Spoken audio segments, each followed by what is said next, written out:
అసలు మొట్టమొదటి గురువు ఎవరు మనకు? ఒక్కసారి ఆలోచించండి. మొట్టమొదటి గురువు మనకు మన జీవితంలో తల్లి, ఆ తర్వాత తండ్రి. అందుకే తల్లి మొట్టమొదటి గురువు మనకు. తల్లి ఏం చేస్తుంది? ఒక్కొక్క అన్నము మెతుకు ఒక్కొక్క బుక్క పెట్టుకుంటూ అత్తాను, అమ్మాను, నాన్నను, తాతయ్యను అలా ఒక్కొక్క అక్షరం పదము 2 అక్షరాల పదాలు నేర్పిస్తూ ఉంటుంది తల్లి మొట్టమొదటిగా. ఆమె మొదటి గురువు మనకు. అందుకే శాస్త్రంలో మాతృదేవో భవ, ముందుకు తల్లికి నమస్కారం చేయరా నాయన, తర్వాత తండ్రికి నమస్కారం చేయి, ఆ తర్వాత గురువుకు నమస్కారం చేయి, నీ జ్ఞానాన్ని పెంపొందింపజేసినటువంటి ఒక గురువుకు నమస్కారం చేయి అని చెప్పుకుంటూ వచ్చాడు. అందుకే మనకు మన జీవితంలో ఏ గురువు దొరికినా దొరకకున్నా మనకు మొట్టమొదటి గురువు తల్లి. ఆ తల్లికి నమస్కారం చేసుకోవాలి ఉదయం లేచి. ఆ తర్వాత తండ్రి. తండ్రి విద్యాబుద్ధులు తెప్పిస్తున్నాడు, మనకు ఖర్చు పెట్టిస్తున్నాడు, డబ్బు ఖర్చు పెట్టి మనం చదివిస్తున్నాడు. నాకంటే నా కొడుకు ఉత్తముడు కావాలి, నాకంటే నా కొడుకు చాలా పెద్దవాడు కావాలి అనేటువంటి ఒక విషయాలతోటి తను కడుపు మార్చుకొని తను తినకుండా తను సుఖపడకుండా డబ్బు సంపాదించి మనకు విద్యాబుద్ధులు నేర్పించి మనను పెద్దవాడిని చేయడానికి ప్రయత్నం చేస్తున్నాడు. అందుకు అతను రెండో గురువు. ఇక మూడవ గురువు ఎవరు? ఆచార్యుడు. మనకు విద్యను నేర్పించి జ్ఞానోపదేశం చేసేటువంటి వాడు మూడవ గురువు ఆచార్యుడు. ఈ ఆచార్యుడు ఏం చేస్తాడు? మనలో జ్ఞానాన్ని పెంపొందింపజేస్తాడు. మనం ఏ విషయం తీసుకున్నా, ఒకటి సైన్సే కావచ్చు, ఇటు రాజకీయమే కావచ్చు, ఇటు న్యాయశాస్త్రమే కావచ్చు, ఇటు సాంఖ్యశాస్త్రం, ఏదైనా సరే మనం ఏ శాస్త్రంలో అయితే మనం అడుగు ముందు వేయాలని చెప్పి అనుకున్నామో దానికి సంబంధించినటువంటి యొక్క విషయాలన్నీ కూడా కూలంకషంగా చెప్తూ, అందులో ఉండే ఒక మర్మాలన్నీ కూడా మనకు చెప్తూ మనలో జ్ఞానాన్ని పెంపొందింపజేస్తున్నాడు. ఆ విషయంలో విషయ పరిజ్ఞానం అనేటువంటిది మనలో నింపుతున్నాడు ఆచార్యుడు. అందుకే మూడవది ఆచార్య దేవో భవ. మనకు ఆచార్యుడు ముఖ్యమైనటువంటి వాడు. ఎందుకు? మన జీవన గమనానికి తల్లి మొదటి గురువు. తండ్రి కష్టపడుతున్నాడు, తల్లి మాటలు నేర్పిస్తుంది, తండ్రి కష్టపడి డబ్బు సంపాదించి మనం చదివిస్తున్నాడు, జ్ఞానాన్ని ప్రబోధిస్తూ మనకు విషయ జ్ఞానాన్ని మనం ఏ విషయంలో అయితే అడుగు ముందుకేయాలని చెప్పి అనుకున్నామో ఆ విషయ జ్ఞానాన్ని మనకు ప్రబోధించినటువంటి ఒక వ్యక్తి ఆచార్యుడు. మన జీవిత గమనానికి దారి చూపించేటువంటి వాడు ఆచార్యుడు, అతనే గురువు. అలాంటి గురువులకు సేవ చేసుకోవాలి.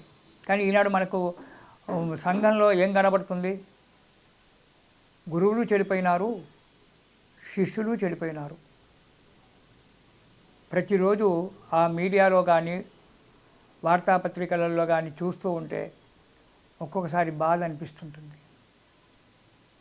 ఏంటి ఈ కర్మ? గురువులకు విలువ లేదు, ఇటు శిష్యుడు గురువు లేదు. అసలు గురువుగారు తన గురుత్వాన్ని నిలబెట్టుకుంటున్నాడా? ఎవరో ఒకరు మాత్రమే ఆ గురుత్వాన్ని నిలబెట్టుకుంటున్నారు. ఎక్కడో కోట్ల దగ్గర మనకు కనబడేటువంటిది. కానీ పూర్వకాలంలో అలా లేలే. గురుకులంలో మేము చదువుకునేటప్పుడు ఆ గురువుగారి యొక్క మాట జవదాటకుండా ఉండి చదువుకునేటువంటి ఒక వ్యక్తులం మేము. జగద్గురు శంకరపీఠం వాళ్ళే ఉన్నారు, ఇతరత్ర వాళ్ళే ఉన్నారు. వాళ్ళు చేసేటువంటి ఒక జపము యొక్క ఫలితము సూర్యకిరణాల ద్వారా జగత్తుకు వ్యాపిస్తుంది. అది మీకు తెలుసో తెలియదో. ఈనాడు మన భారతదేశం ఏ విధంగా ఇంకా ధర్మంగా ఉంది అంటే ఆ పెద్దలైనటువంటి ఒక గురువుల యొక్క జప ఫలితం వల్ల. వాళ్ళు నిరంతరం మనల్ని జపం చేస్తూ ఉంటారు, సాధన చేస్తూ ఉంటారు. ఆ సాధన వల్ల వాటిలో నుంచి కొంత శక్తి వైబ్రేషన్ కొంత శక్తి బయలుదేరి సూర్యకిరణాల ద్వారా ప్రపంచమంతా వ్యాపిస్తూ ఉంటుంది. దానివల్ల ఈ ధర్మం అనేటువంటి నిలబడి మనల్ని కాపాడుతూ ఉంటుంది. ఇప్పుడు శ్రీ విద్యావాన్లు ఎంతోమంది ఉన్నారు. దీక్ష తీసుకొని రోజుకు 6 గంటలు 5 గంటలు 6 గంటలు 7 గంటలు జపం చేసుకుంటూ ఉండి శ్రీచక్రానికి నవావరణ పూజలు, హోమాలు, యజ్ఞాలు ఇవన్నీ చేసుకుంటూ ఉండబడేటువంటి వాళ్ళు బయటికి కనబడకుండా ఉండబడేటువంటి ఒక యోగులు మన దగ్గర ఎంతోమంది ఉన్నారు. వాళ్ళ వల్ల ఏం ఫలితం ఉంది అని చెప్పి మీరు అడగొచ్చు. కానీ చాలా ఫలితం ఉంది. వాళ్ళు తమ సొంతం గురించి ఏమి చేసుకోవడం లేదు, స్వలాభానికి వాళ్ళు ఏది చేయడం లేదు. జగత్తును క్షేమంగా ఉంచడానికి వాళ్ళు తాము సంపాదించిన ఒక శక్తిలో నుంచి కొంత శక్తిని సూర్యకిరణాల ద్వారా బయటి ప్రపంచానికి పంపించి బయట ప్రపంచాన్ని కాపాడుతూ ఉన్నారు. అది శ్రీ విద్యలో ఉన్నటువంటి ఒక వ్యక్తుల యొక్క శక్తి చాలా ఉంటుంది. జగద్గురు పీఠం కావచ్చు, ఇతరత్ర పీఠాలు కావచ్చు. జగద్గురు పీఠం మనల్ని ఎంత కాపాడుతుంది? వాళ్ళు మనలాంటి మానవులే. అన్నీ వదులుకొని సన్యాసులే నిరంతరం జపము తపస్సు చేసుకుంటూ సాధన చేసుకుంటూ తమ శక్తిని కొంత ప్రపంచానికి పంపిస్తూ ఉన్నారు. అలాంటి వారు మనకు నిజమైన గురువులు. అలాంటి గురువులను మనము సేవించుకునేటువంటి ఒక సమయం ఈ ఆషాఢమాసమే. ఆషాఢమాసం పౌర్ణిమ రోజే. ఎందుకు? వ్యాసుడు జన్మించినటువంటి ఒక స్థలం కాబట్టి అలాంటి వ్యాసమహామునిని పూజ చేసుకొని ఆ తర్వాత స్వామి అంటే మనకు సంబంధించినటువంటి యొక్క గురువులను కూడా పూజ చేసుకుంటే మనకు భగవంతుని సేవ చేస్తే భగవంతుడు వరం ఇస్తాడో ఇయ్యడో మనకు తెలియదు. కానీ గురువుగారు మాత్రం సంతోషించినట్టయితే గురువుగారు మనకు వరం ఇస్తాడు. ఇవి మనకు సాక్షాత్కారంగా నా జీవితంలో కూడా నేను అనుభవించినటువంటి ఒక విషయాలు ఇవి.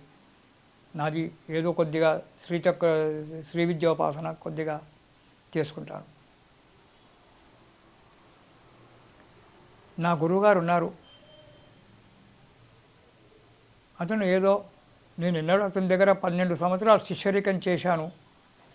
కానీ నేను ఎన్నడూ కూడా అతన్ని నాకు ఇది కావాలి అని చెప్పి నేను అడగలేదు. అతన్ని నేను వేడుకోలేదు. ప్రతిరోజు గంటలు గంటలు అతను కూర్చొని భగవంతుని సేవించేవాడు. ఏం సేవిస్తున్నాడో కూడా నాకు తెలియదు. అతనికి నా మీద ఏమనిపించిందో ఏవో కొన్ని పరీక్షలు పెట్టాడు. ఆ పరీక్షలకు తట్టుకున్నాను. ఆ తర్వాత అతను నాకు శ్రీ విద్యోపాసన ఇచ్చాడు.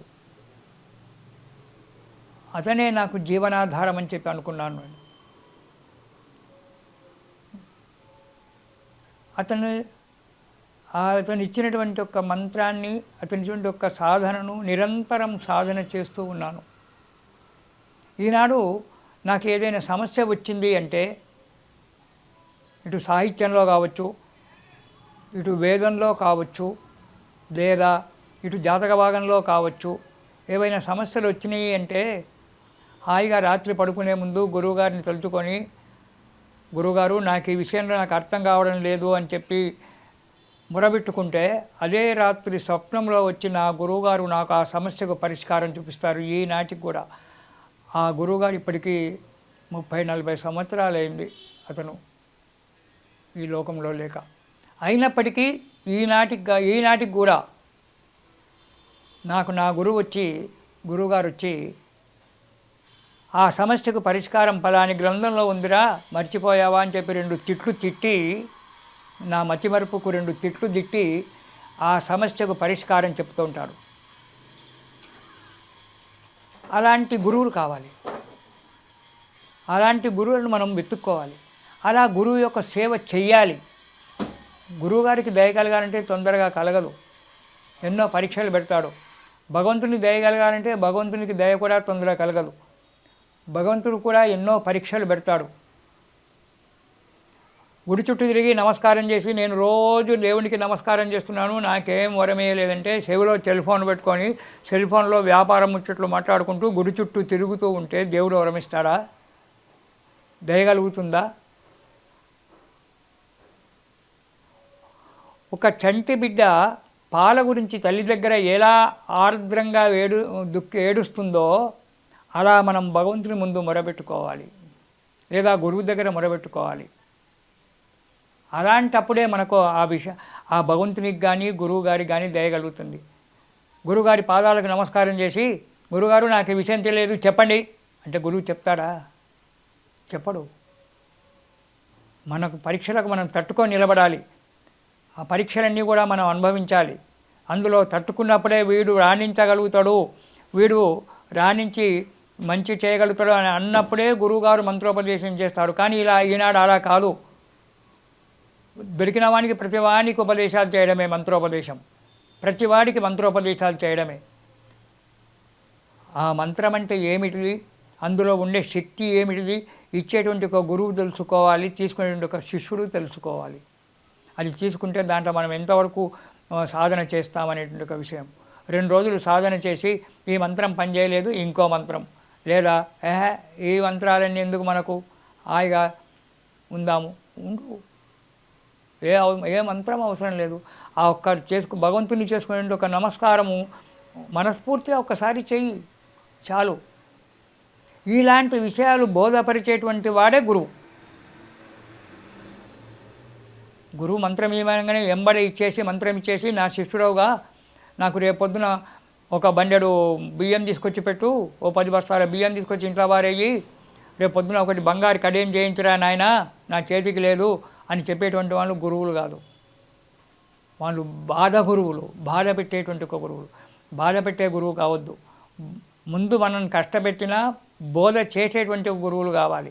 మన జీవితం ఉన్నతిగా కావాలి. అలాంటి వాడే గురువు.